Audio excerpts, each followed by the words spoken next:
Amém. Paz seja com todos, queridos. Você pode ficar de pé mais uma vez? Pega na mão da pessoa que está do seu lado aí. Aleluia. Vamos, orar nunca é demais, não é verdade? Isso, pegue na mão da pessoa que está do seu lado. Vamos orar mais uma vez. Pai, eu te louvo por esse povo que o Senhor chamou, escolheu, tem equipado, capacitado para uma obra, Senhor, nessa nação. E a minha oração, Pai, é que o Senhor conceda a cada um de nós nessa noite espírito de sabedoria e de revelação, para que nós possamos conhecer a Jesus como Ele deseja ser conhecido. Sim, Deus, eu peço espírito de sabedoria e de revelação, para que nós conheçamos a Jesus como Ele deseja ser conhecido. Ilumina os olhos do nosso coração nessa noite, Senhor. Abra o nosso entendimento para que nós possamos entrar em uma nova dimensão do Espírito. Abra, Senhor, ó Deus, o nosso coração para que nós possamos, Senhor, compreender qual é, Senhor, o Teu chamamento para as nossas vidas, qual é a riqueza da Tua glória, qual é a Tua herança para nós que cremos no Teu nome, Senhor. Vem sobre nós, Espírito Santo. Nós clamamos, Senhor, assim como no dia de Pentecostes. Vem sobre nós, Senhor. Vem operando sinais, prodígios nesse lugar. Vem, Senhor, distribuindo dons neste lugar. Vem, Senhor, confirmando, testificando chamados nesse lugar. Vem habilitando um povo, Senhor, para um novo tempo nesta nação. Ó Senhor, eu oro para que o Senhor venha liberar sonhos, visão aberta nesse lugar, que uma dimensão espiritual, Senhor, ó Deus, possa ser desencadeada nesse lugar, a ponto de nós podermos ver a movimentação dos seres angelicais nesse lugar, Senhor. Deus, vem com Teu poder, porque nós cremos no Teu sobrenatural. Nós cremos, Senhor, que está chegando, Senhor, o dia onde naturalmente nós vamos viver o sobrenatural na terra, Senhor, porque essa é a Tua vontade. Foi assim que Jesus viveu quando esteve na terra, e foi essa promessa que o Senhor nos deixou ao enviar o Espírito Santo, que nós seríamos Tuas testemunhas, aonde quer que pisássemos, Senhor, a planta dos nossos pés. Por isso, Senhor, ó Deus, libera o Teu sobrenatural no nosso meio, Senhor, é que eu te peço, em nome de Jesus. Quantos creem nisso? Dê um amém mais forte então e uma salva de palmas para o Senhor. Aleluia! Glória a Deus, pode se assentar. Amém. Amém.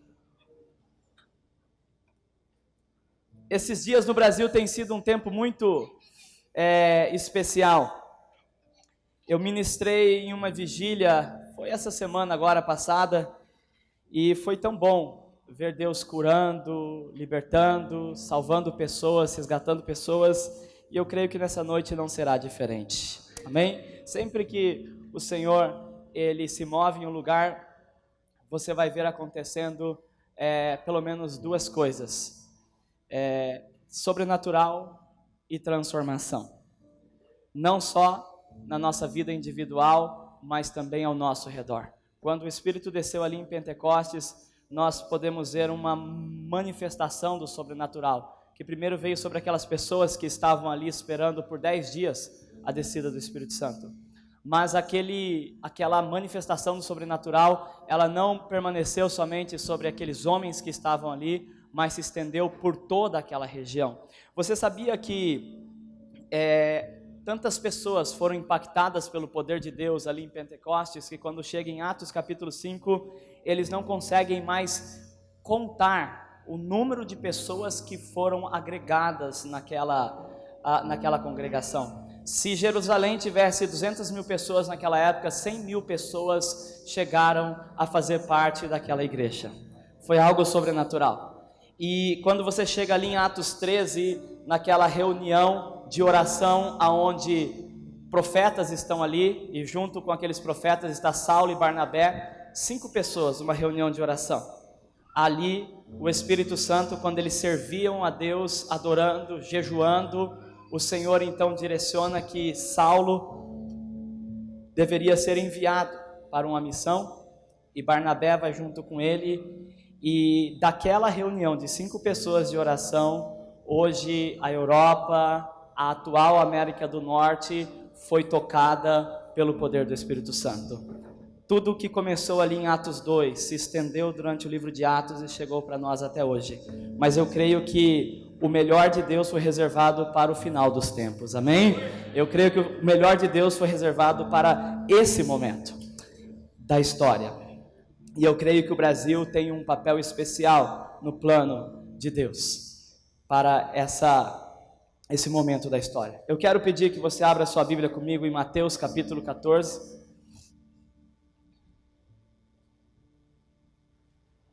Mateus 14. Ontem eu estive pregando numa igreja aqui perto e acabou bem tarde o culto e eu fiquei conversando com o pastor até de madrugada. Cheguei em casa ainda, impactado por aquilo que Deus fez no local, e eu fui dormir umas 3 horas da manhã. Vai abrindo aí Mateus 14, lá no versículo 22. E daí umas 3 da manhã, estava acabando o nosso culto lá no Japão, que é 2 horas da tarde, porque aqui é horário de verão. Então 3 da manhã aqui, lá já era domingo, 2 horas da tarde, estava acabando o culto, e a minha esposa me ligou, 3 horas, eu tinha acabado de dormir, 3 horas da manhã aqui, e minha esposa me ligou, e eu atendi no susto, eu ouvi um barulho, eu atendi no susto, e peguei o telefone, e ela falou: Davi, Jesus apareceu para mim. Eu falei: quem? Jesus apareceu, Ele é maravilhoso, Ele supre as nossas carências, necessidades, nossa, é tão bom. Eu falei: quem apareceu? E eu estava pegando no sono que eu falei: amor, eu posso te ligar mais tarde?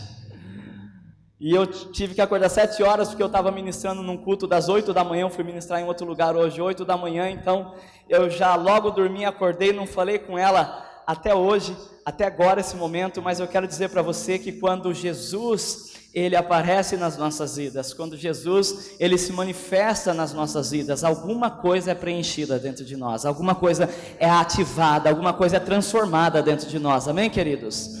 Mateus capítulo 14, versículo 22 diz assim, logo a seguir compeliu Jesus os discípulos a embarcar e passar adiante dele para o outro lado, enquanto ele despedia as multidões. E despedidas as multidões, subiu ao monte a fim de orar sozinho. Em caindo a tarde, lá estava ele só. Entretanto, o barco já estava longe, a muitos estádios da terra, açoitado pelas ondas, porque o vento era contrário. Na 4ª vigília da noite, foi Jesus ter com eles, e andando por sobre o mar. E os discípulos, ao verem-no andando sobre as águas, ficaram aterrados e exclamaram: é um fantasma! E tomados de medo, gritaram. Mas Jesus imediatamente lhes disse: tende bom ânimo, sou eu, não temais. Respondendo-lhe Pedro disse: se és tu, Senhor, manda-me ter contigo por sobre as águas. E ele disse: vem. E Pedro, descendo do barco, andou por sobre as águas e foi ter com Jesus. Reparando, porém, na força do vento, teve medo e, começando a submergir, gritou: salva-me, Senhor. E prontamente Jesus, estendendo a mão, tomou e lhe disse: homem de pequena fé, por que duvidaste? Subindo ambos para o barco, cessou o vento, e os que estavam no barco o adoraram, dizendo: verdadeiramente és filho de Deus. Hoje eu quero falar um pouquinho, compartilhar com você sobre uma fé sustentável e uma fé crescente. Nós falamos muito sobre atos de fé, nós falamos muito sobre atos proféticos, e isso é muito bom, isso é tremendo. Eu falo muito sobre isso também, eu falo muito sobre fé também, mas hoje eu quero falar sobre uma fé que, mesmo diante das circunstâncias negativas, mesmo diante de todas as situações que pudermos passar com aquilo que a gente se depara na vida, uma fé que ela continue sendo sustentável e uma fé que continue crescendo. No dia 9 agora de janeiro, antes de sair do Japão, eu estava traduzindo um pastor, e esse pastor, ele tem 55 anos de ministério pastoral, e ele estava pregando em japonês e eu traduzindo para português, e ele é um dos pastores mais renomados no Japão, considerado pai da igreja japonesa hoje. E ele dizia assim na pregação: eu estou 55 anos servindo como pastor, e depois de aceitar Jesus, a melhor escolha que eu fiz foi o ministério. eu estou 55 anos casado com a mesma pessoa. E a melhor escolha que eu fiz foi servir o ministério. Ele falou, eu estou 55 anos pastoreando a mesma igreja. E a melhor escolha que eu fiz depois de Jesus é servir o ministério. E ele estava encorajando os jovens, através da mensagem, no Japão, a escolherem o caminho do episcopado, o caminho do ministério, porque hoje são muitos poucos jovens que querem ser pastor no Japão. E ele dizia, é muito bom ser pastor.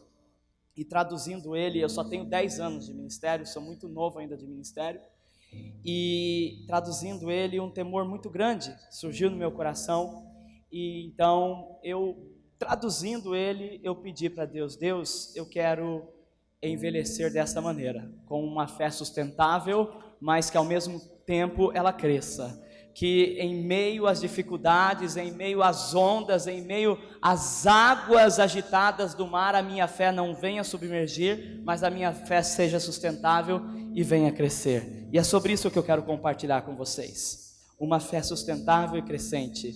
Hoje, de tarde agora, eu estava almoçando com algumas pessoas e nós estávamos comentando exatamente sobre a situação da igreja do Brasil, e a pessoa com quem eu estava conversando é uma pessoa que roda o Brasil inteiro, talvez é o jovem que mais tem agenda hoje, talvez não, é o jovem que mais tem agenda hoje no Brasil.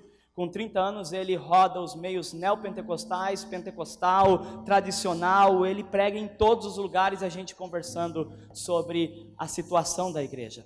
E hoje, uma das coisas mais críticas hoje dentro da igreja é que não é o ato de fé. Muitas pessoas até agem com fé, mas essa fé, no decorrer dos anos, ela acaba sendo submergida. E eu quero dar 4 características aqui bem simples para você, porque depois eu quero orar com você no final, sobre como manter uma fé, como ter uma fé sustentável e que ao mesmo tempo seja crescente. E a primeira característica está no versículo 25 ao 27. Diz que Jesus ele permanece a sós para orar e ele envia os discípulos adiante. E agora os discípulos estão em alta madrugada, eles estão num mar que está agitado e de repente Jesus vem andando sobre as águas. Jesus vem andando sobre as águas e eu não pensaria menos do que os discípulos pensaram, é um fantasma. E então eles ficaram assustados, mas é interessante que no versículo 27 diz que imediatamente Jesus disse, sou eu, tenha um bom ânimo, não temas, sou eu que estou aqui.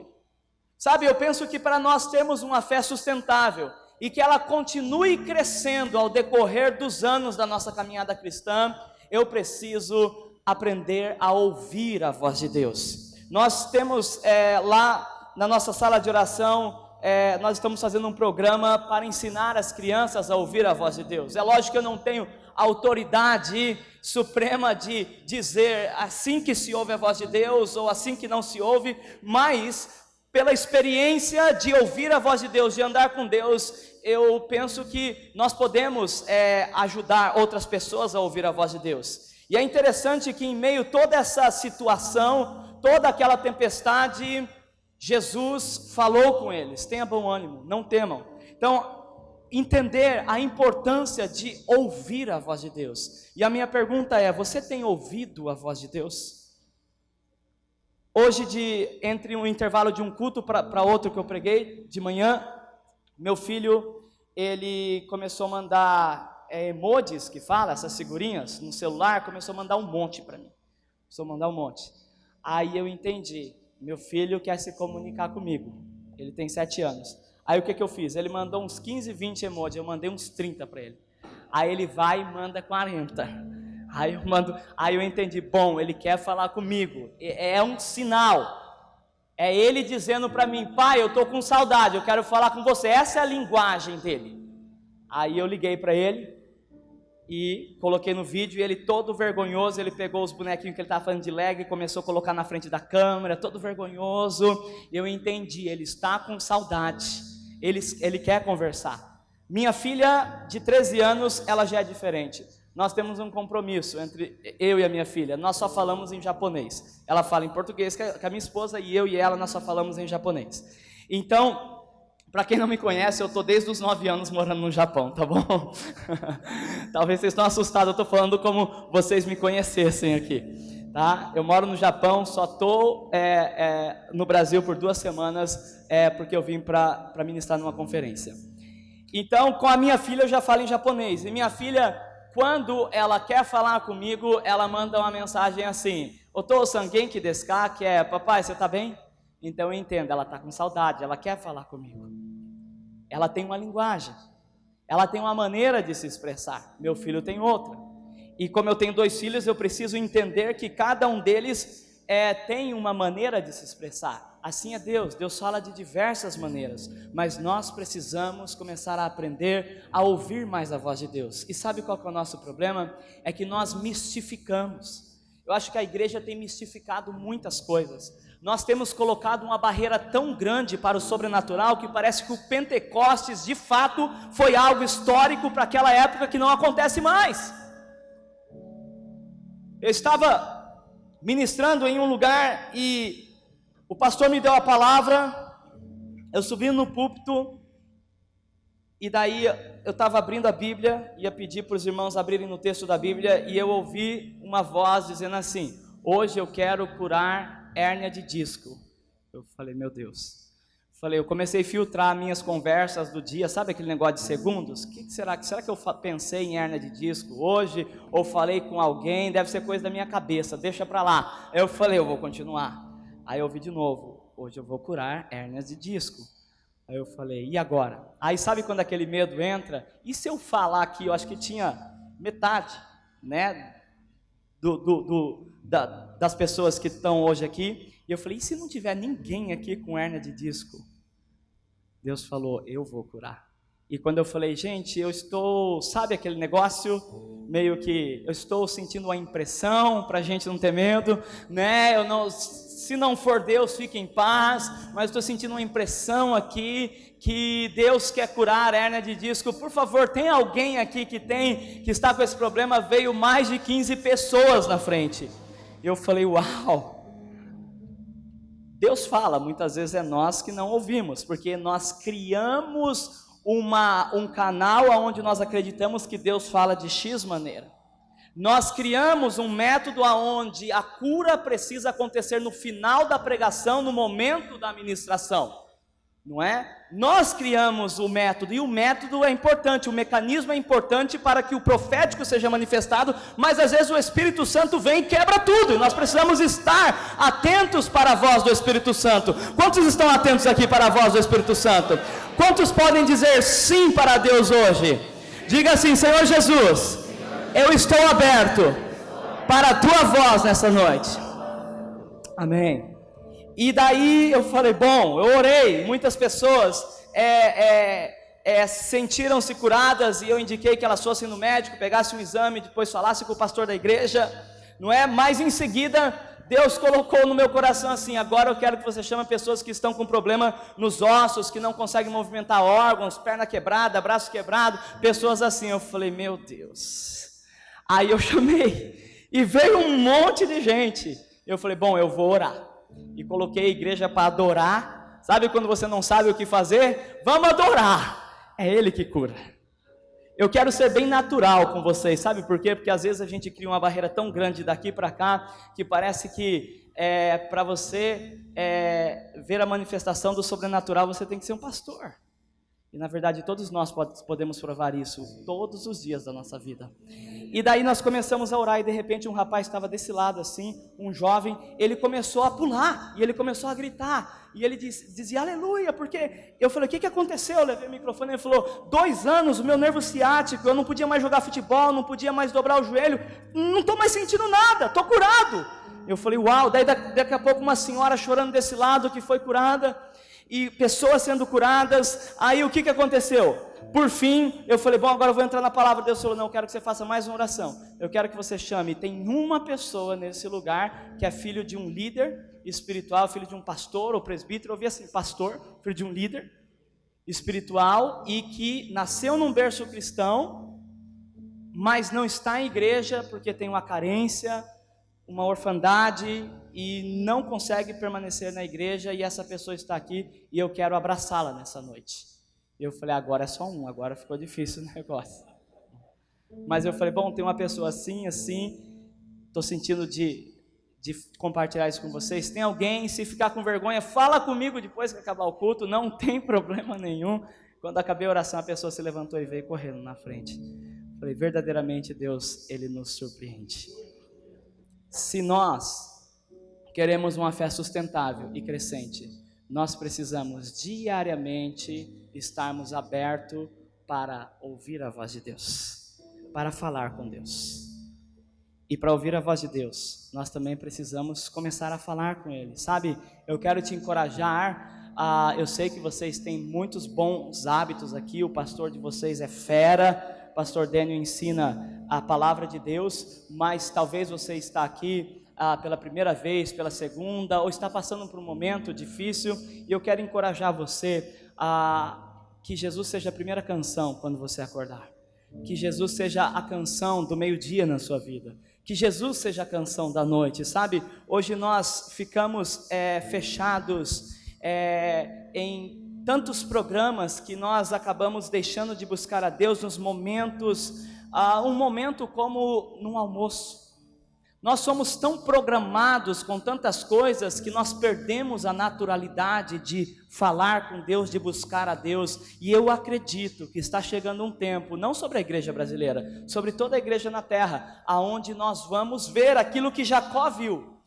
E a escada que Jacó viu não era de cima para baixo, era de baixo para cima. Era uma manifestação que ela começava da terra, ela chegava no céu e ela descia do céu para a terra. Ele viu uma manifestação sobrenatural sendo ativada naquele lugar. E eu creio que nós precisamos disso também, para que a nossa fé seja sustentável e crescente. Amém, queridos? Segundo lugar, para que a minha fé seja sustentável e crescente. Olha o versículo 28. Ao discernirem que era Jesus que estava ali, Pedro, mais ousado, disse assim: se és tu, Senhor, manda-me ter contigo por sobre as águas. E Jesus disse: vem. E Pedro andou sobre as águas. Sabe o que eu aprendo aqui? Sobre a direção de Deus.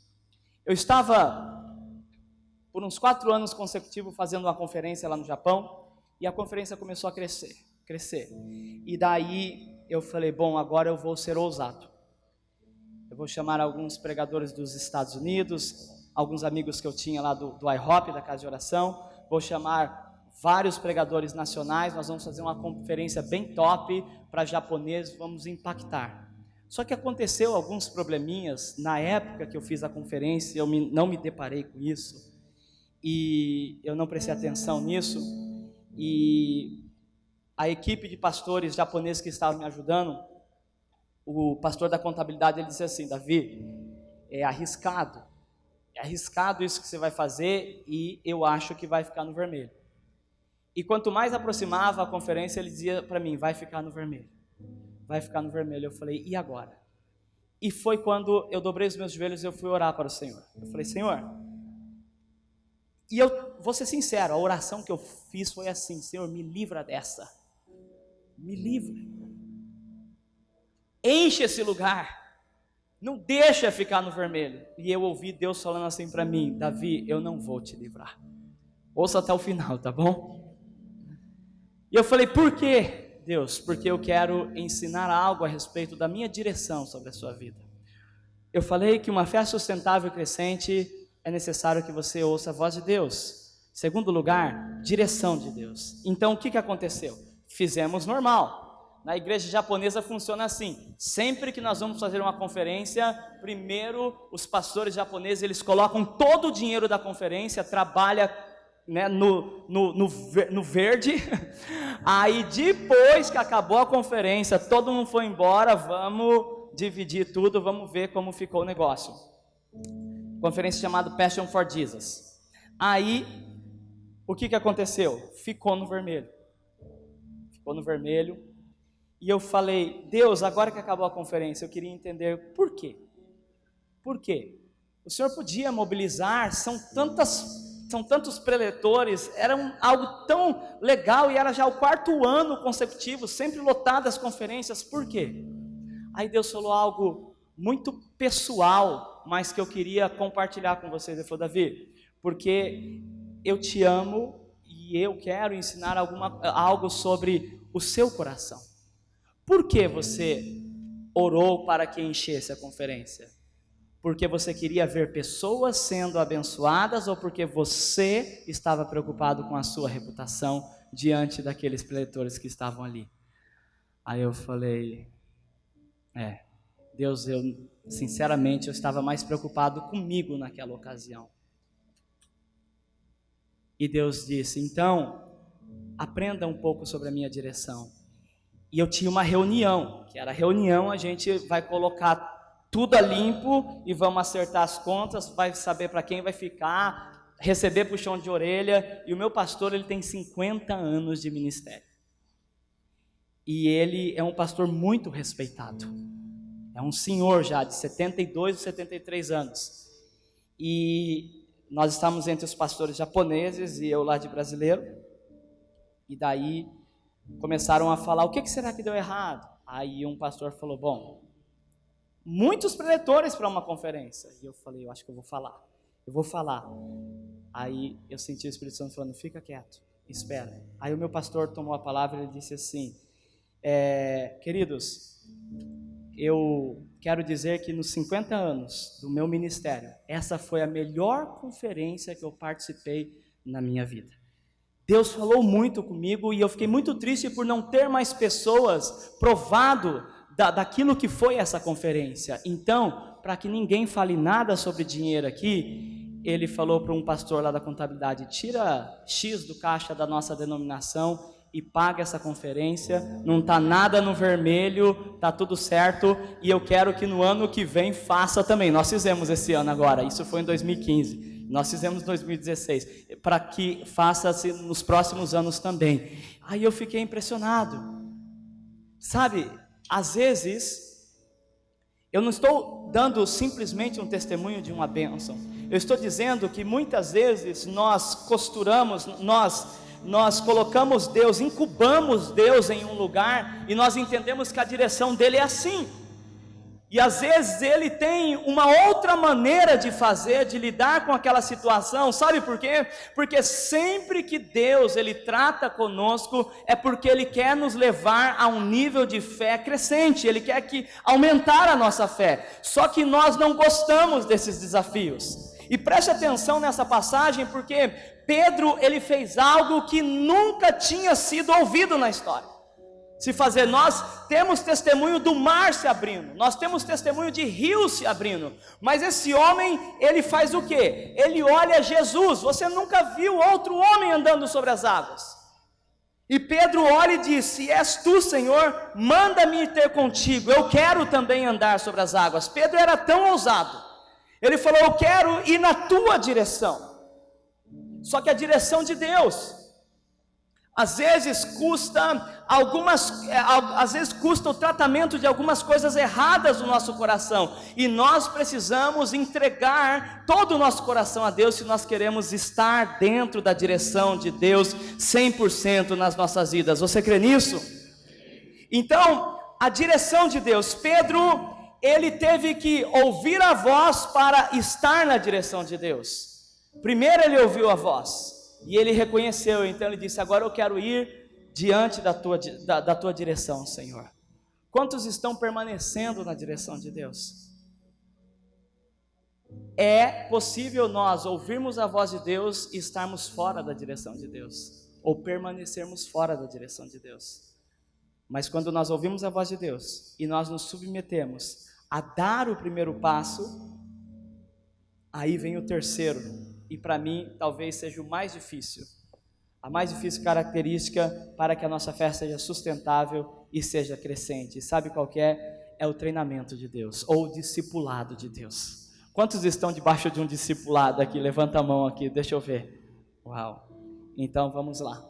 No versículo 30 e no versículo 31, a Bíblia diz que: reparando, porém, Pedro na força do vento, ele teve medo e, começando a submergir, gritou: salva-me, Senhor! E prontamente Jesus, estendendo a mão, tomou ele e disse: homem de pequena fé, por que duvidaste? Eu quero que você olhe hoje essa passagem aqui, essa palavra, por um outro prisma, por um outro paradigma.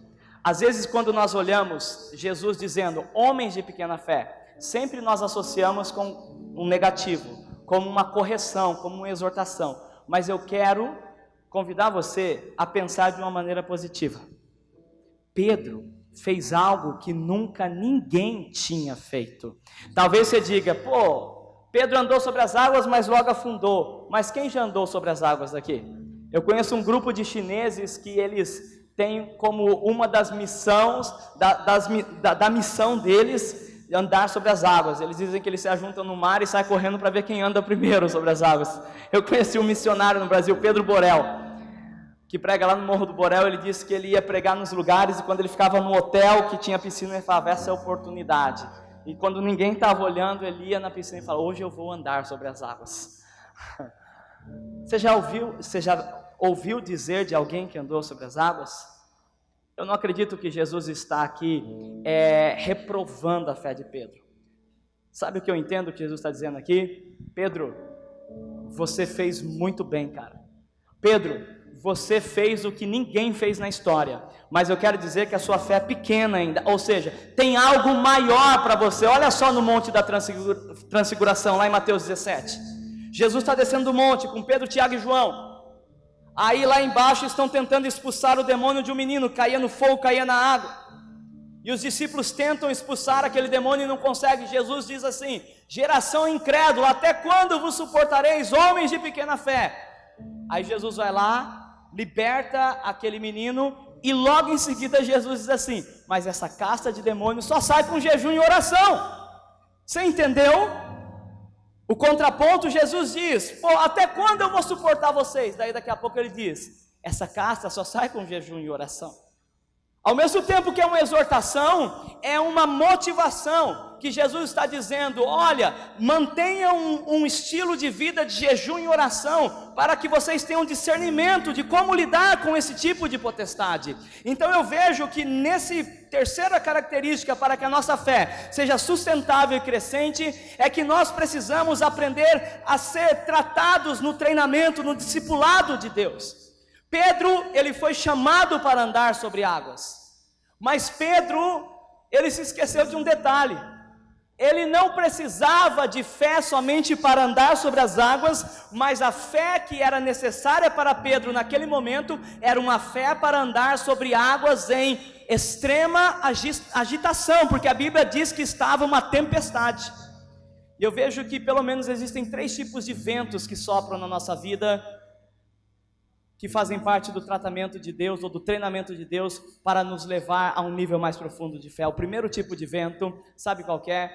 É o vento da tensão e da pressão no nosso ministério pessoal ou no nosso ministério público.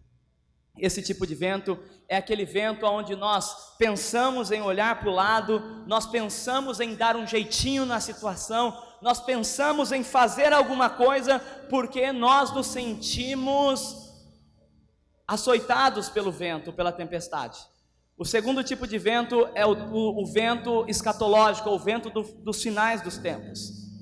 Ou seja, é exatamente esse tempo que nós estamos vivendo, onde você vê apostasia. Em 1 Timóteo 4:1 diz que nos últimos dias nós viveríamos dias trabalhosos. Em uma versão diz assim: dias perigosos. Por quê? Porque muitos apostatarão da fé, vão ter doutrinas de demônios, vão dizer: não coma isso e aquilo, embora eu acredito que tem coisas que deveriam ser proibidas de comer mesmo. Quer ver um exemplo? Nas Filipinas tem um ovo chamado palote. Tem algum filipino aqui? Além do pastor Marcelo, tem algum aqui?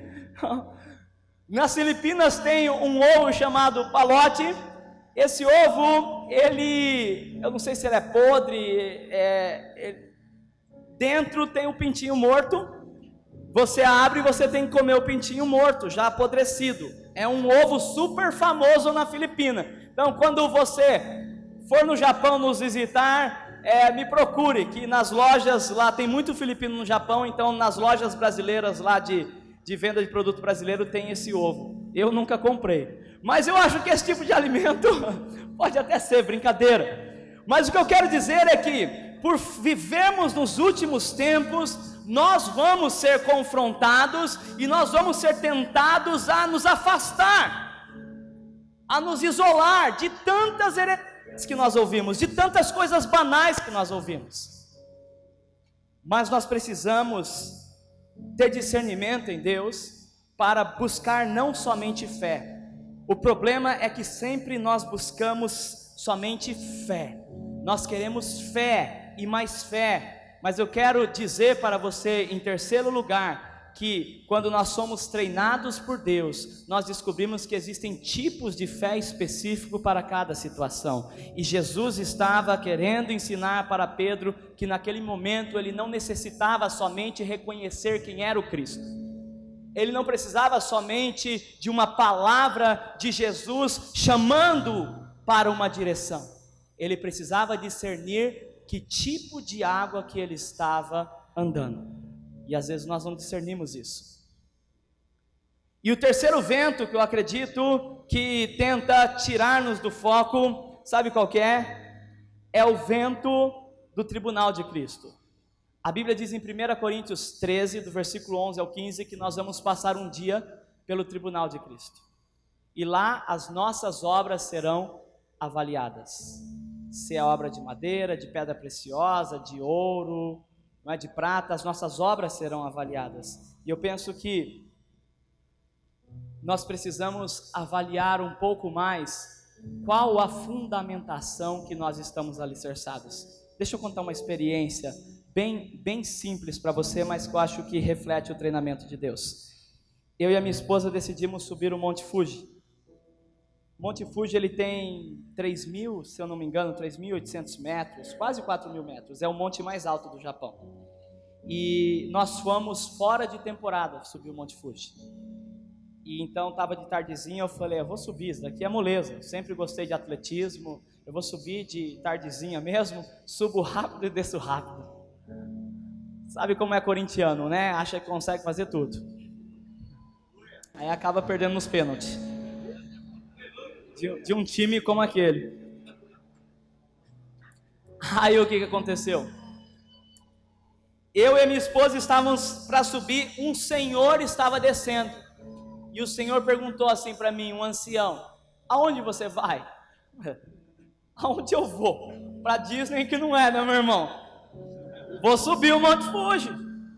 Ele olhou para mim e falou, com essa roupa, sem bomba de oxigênio, com esse sapato... Eu disse, Rai. Ele falou, não faça isso. Você não vai conseguir. Aí eu falei, eu não falei nada. A minha esposa, escutem isso, homens. A esposa, a mulher, ela é sensível.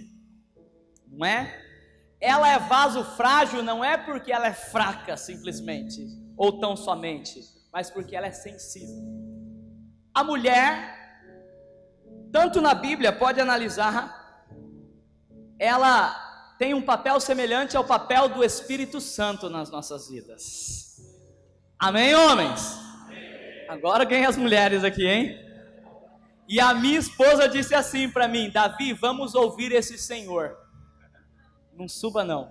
Aí eu falei assim, tá bom, mas vamos fazer que vamos subir, quando ele for embora, não estiver vendo a gente volta. Às vezes a gente é tão orgulhoso, não é? Mas Deus nos ama mesmo assim, não é? Quando o pastor falou hoje, não declara o que você sente por Deus, não. Declara o que Deus sente por você. Essa é a maior prova de que nós vamos vencer, irmãos. Não é o que nós sentimos por Ele, mas é o que Ele sente por nós, amém? Mas enfim, nós voltamos pro hotel, compramos tudo e no outro dia eu fui equipado com 2 bombas de oxigênio. Aí eu falei, bom, sou atleta, vou subir na boa. E eu subindo... E eu comecei a sentir um cansaço, porque o ar lá em cima é diferente. Toma cuidado, analise em que nível da montanha, ou em que tipo de água você está andando. Porque talvez essa fé que você está utilizando para esse estágio da sua vida, não é a fé que demanda para esse momento. E eu estava subindo e eu comecei a sentir cansaço e já abri a primeira bomba de oxigênio já no começo da subida. Eu falei, meu Deus. E a minha esposa é sedentária, minha esposa não gosta de esporte. E ela na minha frente, eu subi na montanha, lá cansado com a bomba, e ela na minha frente. Davi, vamos que é profética a nossa subida. Eu, profético, isso daqui não tem nada de profético. E ela, vamos. Subimos, gastamos 5 horas para subir, 5 horas. Cuidado com a pressa.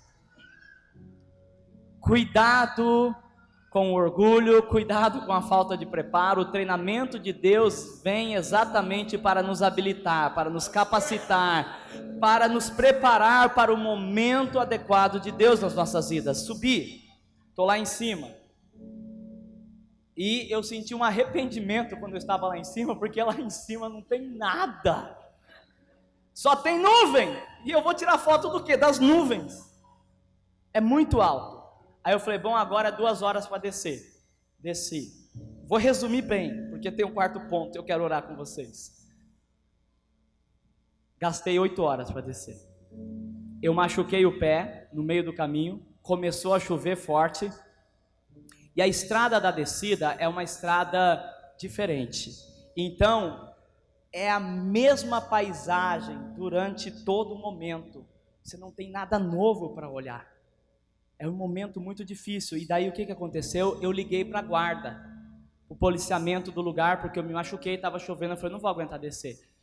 E eles falaram assim para mim, nós não podemos socorrer. Eles enviam cavalos para socorrer pessoas que estão em apuro, eles fazem o atendimento com cavalos. Eles disseram, nós não podemos enviar nenhum cavalo, porque você subiu fora de temporada. Todas as pessoas que estão subindo fora de temporada e sabem do risco que estão correndo. Então nós não temos autorização para subir, você vai ter que descer. E eu gastei 8 horas para descer. Pedro estava submergindo. Sabe por quê? Porque a legalidade de Pedro, a fé de Pedro, foi para reconhecer quem era Jesus na vida dele